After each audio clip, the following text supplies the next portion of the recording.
Enquanto o governo federal finge que não vê a crise sanitária no Brasil, o país enfrenta um outro problema: as finanças públicas que estão em colapso. A análise é do economista Paulo Nogueira Batista. Os números são realmente preocupantes. O déficit primário do setor público como um todo, que exclui juros, está estimado em 11% do PIB pelo governo.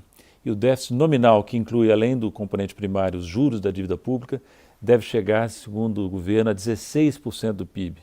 A dívida bruta do governo como um todo, deve chegar a quase 100% do PIB, 98% do PIB, tudo isso segundo cálculos do governo brasileiro. Por que isso está acontecendo? Em primeiro lugar, por causa da recessão. Recessão que o governo estima em uma queda de 6,5% do PIB em 2020, corrói a base de tributação do governo, reduz a arrecadação, aumenta certos tipos de gastos e o próprio governo tem sido levado pela pandemia, pela crise econômica, a aumentar vários gastos no esforço de ajudar setores vulneráveis, difere impostos também para permitir que as empresas sobrevivam. Essa combinação de recessão com política fiscal anticíclica, digamos assim, tem gerado esses déficits gigantescos. O próprio ministro Paulo Guedes vinha dizendo em 2018, 2019, que o Estado brasileiro estava falido, que tinha quebrado, né?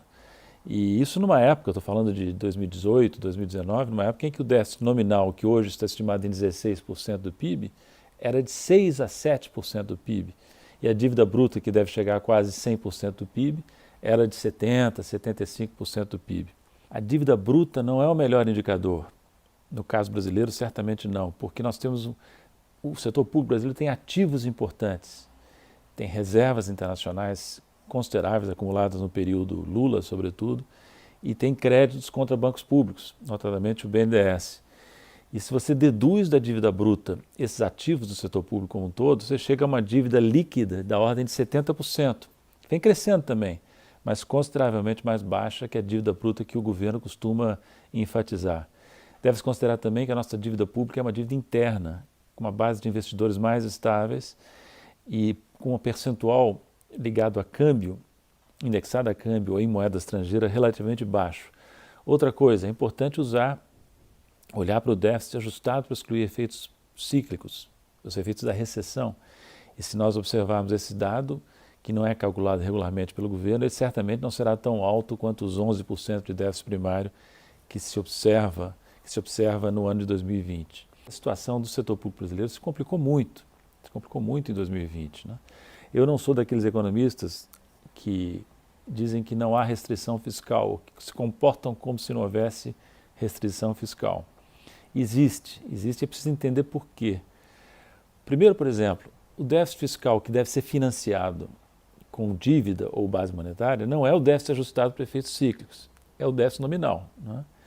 E quando o déficit nominal é elevado, se chegar realmente a 16% do PIB, isso representa um aumento muito grande do estoque de dívida pública no mercado, como o governo tem estimado também. Se o governo perde a confiança dos investidores, perde a confiança dos mercados e vai encurtando progressivamente o prazo da dívida, como vem ocorrendo, no caso brasileiro, o que você tem na prática é um estoque de ativos líquidos, com alta liquidez, em moeda nacional, que cresce continuamente com proporção das reservas internacionais do Brasil. O Brasil não é um país que emite moeda de liquidez internacional, né?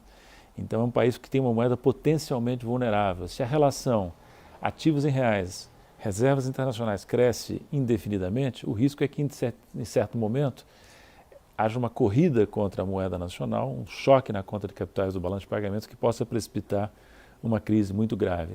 Daí que é muito equivocada a proposta que tem sido atribuída à equipe econômica do governo de usar as reservas internacionais que nós temos, ainda elevadas, para abater a dívida bruta. Outra solução equivocada seria tentar prematuramente, no pós-pandemia, quando o pós-pandemia chegar, ajustar as contas públicas com redução de gastos públicos e aumento de impostos sobre setores que têm propensão a consumir na margem. O caminho para o Brasil seria um plano de ajustamento de médio e longo prazo, com crescimento superior à taxa média de juros e um ajustamento gradual do déficit primário.